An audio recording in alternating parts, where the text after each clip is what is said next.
noite, meus irmãos. Estamos aqui mais uma vez, então, reunidos, né, para ler uma passagem do Evangelho e refletir, né, sobre o que vai nos cair neste momento, né? Que eu espero que todos estejam bem, recebam aí meu abraço virtual.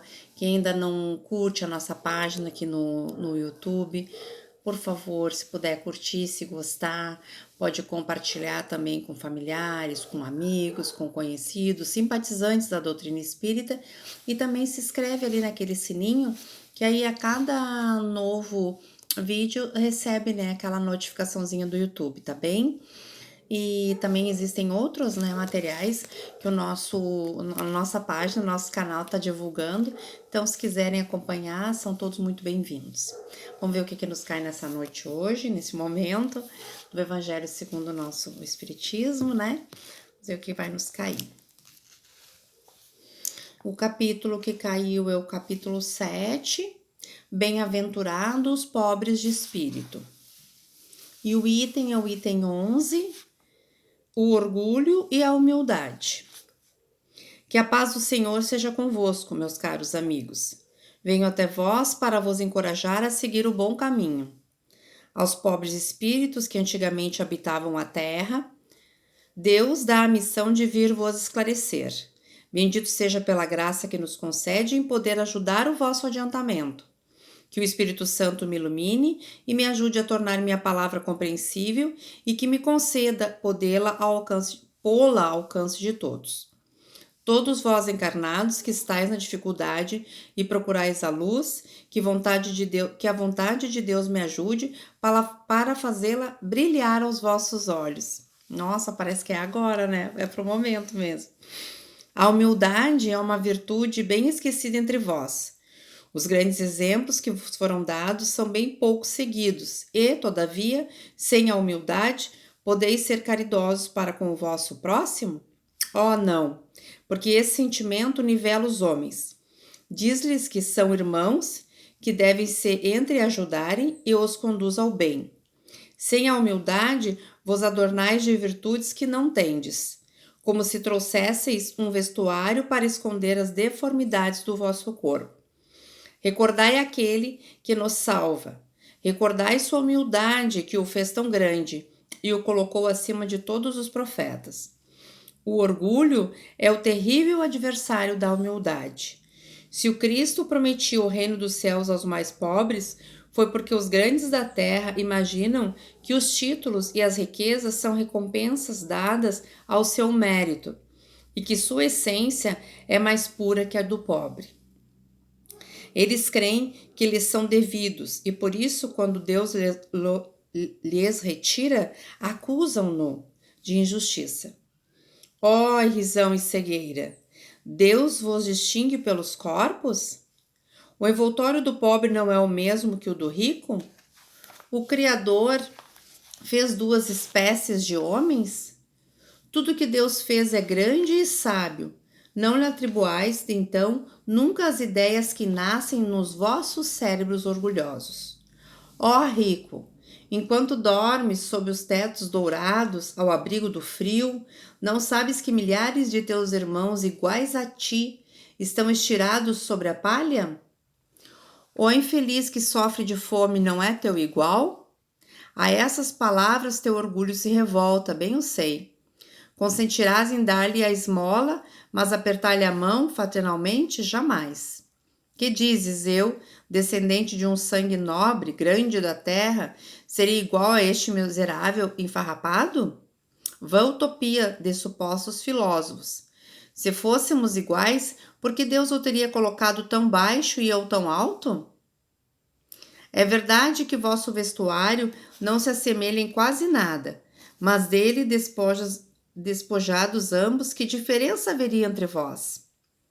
A nobreza do sangue, dirás, mas a química não encontrou diferença entre o sangue do nobre e do plebeu, entre o do senhor e o do escravo. Quem te diz que tu também não foste miserável e feliz como ele? Que não pediste esmola? Que não a pedirás um dia àquele que desprezas hoje? As riquezas são eternas? Elas não se acabam com este corpo, o envoltório perecível do teu espírito?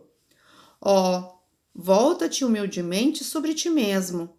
Lança, enfim, os olhos sobre a realidade das coisas deste mundo, sobre o que faz a grandeza e a inferioridade no outro.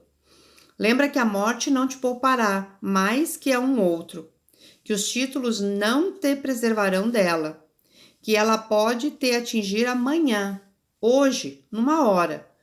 E se tu te escondes no teu orgulho, ó, então eu te lastimo, porque serás digno de piedade.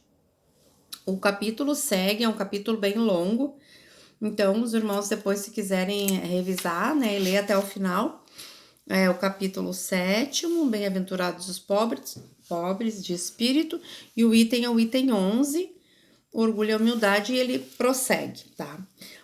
Por que ele é tão longo, né? Porque por mais que pareça fácil pra gente entender, na verdade não é, né, irmãos? Nós que estamos aqui nessa labuta, né, de entender as reais verdades, né? O que realmente é verdadeiro nesta vida. E nesse momento que nós estamos enfrentando, mais uma vez, nos estamos deparando com essa necessidade de análise, né? Com essa necessidade de recolhimento. Não é à toa que nós estamos recolhidos. Às vezes a gente comenta assim, parece um contrassenso, né? Porque tanto estava se falando do domínio da internet, dos celulares, que as pessoas já não se relacionavam mais, era tudo pelo telefone. As crianças não queriam mais brincar na rua, porque só estavam interessados na TV, nos tablets, né? E acontece essa pandemia, né? Que ao invés de nos devolver ou nos aproximar desse ideal que nós vínhamos falando, pelo contrário, nós ficamos mais reclusos, mais recolhidos, mais introspectos, as crianças não podem nem brincar mais na rua mesmo, agora nem que queiram, não estão indo nem às escolas, nós estamos trabalhando com mudar de acordo com as possibilidades, né? Muita gente trabalhando em home office, como se diz, virou moda, né? O que é isso? O que está acontecendo? É mais um chamamento, né? Do Criador de tudo isso, aquele que tudo sabe, tudo vê e tudo provê, nos reconduzindo para os caminhos reais, onde nós não teremos mais dificuldade de entender, né? Que é o orgulho e a vaidade que nos afasta das boas virtudes, né? Então, como disse o texto, nós até podemos dar o que nos sobra, nós até podemos dar o que não estamos mais usando. É muito fácil dar um pãozinho velho, né? Quero ver nós fazermos um sanduíche novinho e entregar, e passar a mão e cumprimentar, como disse ali. Posso até fazer uma doação, mas daí a tocar na pessoa já não é o caso. Muito embora nós talvez não estejamos, a grande maioria de nós, não tanto ali naquele limiar, mas não estamos muito longe, não. Por mais que nós já tenhamos amadurecido, ainda engatinhamos na escola da vida, né? Na escola da igualdade, da fraternidade, do amor incondicional e do amar ao outro como se ama a nós mesmos, porque na maioria das vezes nós já nos amamos. É claro que nós ainda não nos amamos como deveríamos. Nós também somos orgulhosos e vaidosos e turrões conosco mesmo, mas muito mais com o outro. Então vai chegar o dia, né, que as leis do Evangelho, as leis do Cristo, vão nos tocar com tanta propriedade. Propriedade elas têm, nós é que ainda não temos a capacidade, a inteligência do entendimento, mas nós vamos chegar lá. Nós vamos, porque a cada grande revolução da Terra, como está acontecendo agora, são também momentos do despertar, momentos da consciência, da amplitude da consciência. Não nos cabe mais nos fazermos de bobo, como se diz, né? Bobo é aquele que não quer ver. Nós agora sabemos que precisamos ver. Nós precisamos ver a nós mesmos como criaturas perfeitas e capazes sim de vencer, de derrubar, de detonar com orgulho e a vaidade.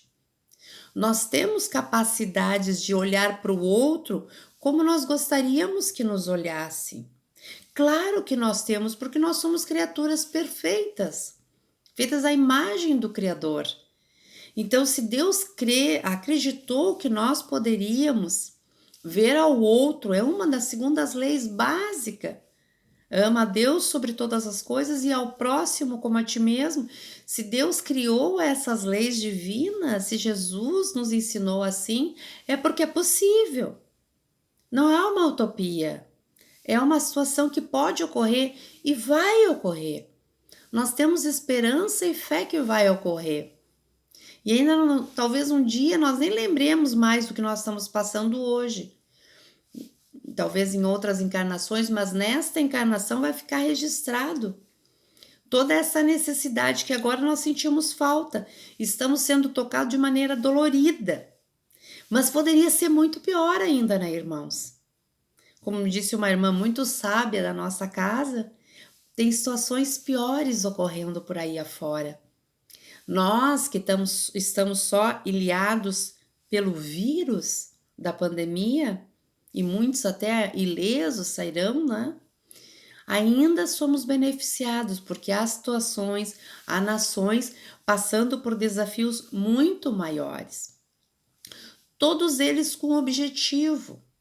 Não cai um fio do nosso cabelo sem que tenha um propósito, sem que seja um degrau para nós subirmos. Então, quando mais uma vez vem aqui o orgulho e a vaidade, é porque por certeza, com certeza, nós ainda temos muito. Nós ainda vemos muito o nosso umbigo, ou no máximo dos nossos familiares. Nós já temos uma certa facilidade de amar os mais próximos. Mas nós sabemos que chegará o dia que nós amaremos a todos indistintamente. Porque o amor, ele é para ser emanado a toda criatura divina. Não só ao humano, mas a toda a criação divina, a natureza, os animais, os vegetais, as pedras, a construção do Cristo, a construção do universo. Toda ela tem que ser amada, vangloriada, enaltecida, porque ela que nos mantém aqui de pé. É o ar que existe na atmosfera que nos faz estar vivos. Então, nós ainda não nos damos conta de tão grande que é este planeta e que tantas maravilhas esse planeta tem exclusivamente para nos servir. E mesmo assim, se for pensar por esse lado da natureza, dos animais, das florestas, de tudo, do mar, dos rios, tudo o homem vive parece que para destruir, sabendo que a destruição da natureza, por exemplo, e das águas nos matará automaticamente, não precisaria nenhuma pandemia. Se as águas não forem mais tratáveis, se virarmos só em água salgada, nós morreremos de sede. Então nós sabemos disso. Como eu digo, a ciência veio a galopes nos mostrar, talvez porque nós tínhamos dificuldade de visualizar o lado moral, o lado realmente valoroso da nossa existência na Terra. Então a ciência evoluiu para nos mostrar, não quer entender pelo coração, entende pela matemática, pela regra, pela ciência. Se nós não tivermos água para tratar, que seja potável, nós morreremos de sede. E ainda assim os rios são destruídos. Não é verdade? As matas, a natureza toda que produz o oxigênio, gerador de toda a vida que há na Terra, o homem destrói. Então, o que terá que acontecer se a ciência vem agora e diz? Porque se antes nós não conhecíamos comprovadamente a eficiência e a necessidade da manutenção da terra, do cultivo adequado, do cuidado com os rios e mares, do cuidado com a natureza, se nós não soubéssemos, como se diz, né? Quem desconhece não pode ser julgado culpado. Só que agora nem isso mais nós poderíamos dizer, porque a ciência já veio e nos provou. E a ciência veio e provou outras situações também, aí do ponto do nosso intelecto. Não é verdade? Nós temos capacidade de, através dos nossos sentimentos saudáveis, das nossas atitudes saudáveis, emanar energia saudável e salvar, e curar, e renovar, e restaurar seres, pessoas, coisas, ambientes. A ciência também veio e mostrou a nossa natureza, a nossa capacidade, através do exercício da gratidão, da solidariedade, da caridade, do amor ao próximo, da doação. Esses atributos todos que nós temos, e se nós, por descrença ou descrédito de nós mesmos, não acreditávamos, hoje a ciência já prova que as substâncias, a energia que se cria dentro do nosso corpo, quando nós vibramos na paz, no amor, na caridade, na gratidão, no olhar fraterno, nós curamos a nós mesmos, somos capazes de nos curar e curar ao outro. A própria água, nós transformamos um copo de água em água fluidificada, não é o que a gente diz? Se eu desejo, se eu emano energias salutares para um copo de água, quando aquela água penetra no meu organismo, ela vai direcionada, contribuir com aquele pensamento que eu desenvolvi ali naquela prece, naquela oração, naquele desejo sincero de reforma. Então, é a reforma que estamos sendo chamados.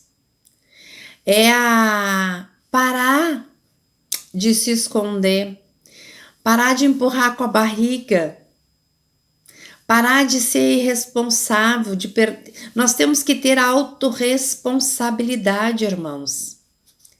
Não se admite mais, nós não podemos mais achar que tá tudo bem, eu não vou estar aqui mesmo, ou a vida é o que vale a pena viver agora, e hoje, o que importa é o hoje, o amanhã ninguém sabe. Não é verdade. O amanhã alguém muito superior a nós sabe, e planejou, e preparou para nos receber. Mas nós temos que estar aptos para este mundo. Um mundo de regeneração. Nós temos que nos habilitar, usar o nosso poder não como glória, como orgulho e vaidade, de se achar, como disse o texto, melhor que o outro. O nosso poder humano, de ser bom, de ser generoso, de se preocupar com o outro, de fazer de fato ao outro o que eu gostaria que fizesse para mim. Não cabe mais o egoísmo e a vaidade. Eles não têm mais espaço, irmãos. Percebam que dá até um enjoo, dá uma angústia quando nós agimos dessa forma. Nós não estamos mais aceitando o orgulho e a vaidade. Nós percebemos no outro, mas também percebemos agora em nós, porque antes nós percebíamos mais no outro. E agora, com mais facilidade, nós identificamos, mas eu fui ruinzinha. Eu podia ter feito melhor, mas por que eu falei aquilo? Eu vou ligar e pedir desculpa. Nós estamos caminhando, irmãos. É para frente que se anda. Ninguém regride, nós estamos em progresso. Nós estamos progredindo. E nós vamos conseguir, irmãos. Nós temos que ter fé. Nós temos que ter confiança. Nós temos que ter amor. Nós temos que ter paciência conosco, mas também nos conectarmos mais com o Criador, que Ele vai nos ajudar. E nós vamos sair muito bem dessa situação toda. Nós vamos sair fortes, sim, mas não no orgulho e na vaidade, mas sim em expansão, em energia positiva, em calor humano, em fraternidade, em saúde, em cura e em glória. Fiquem com Deus, irmãos. Um abraço virtual a todos.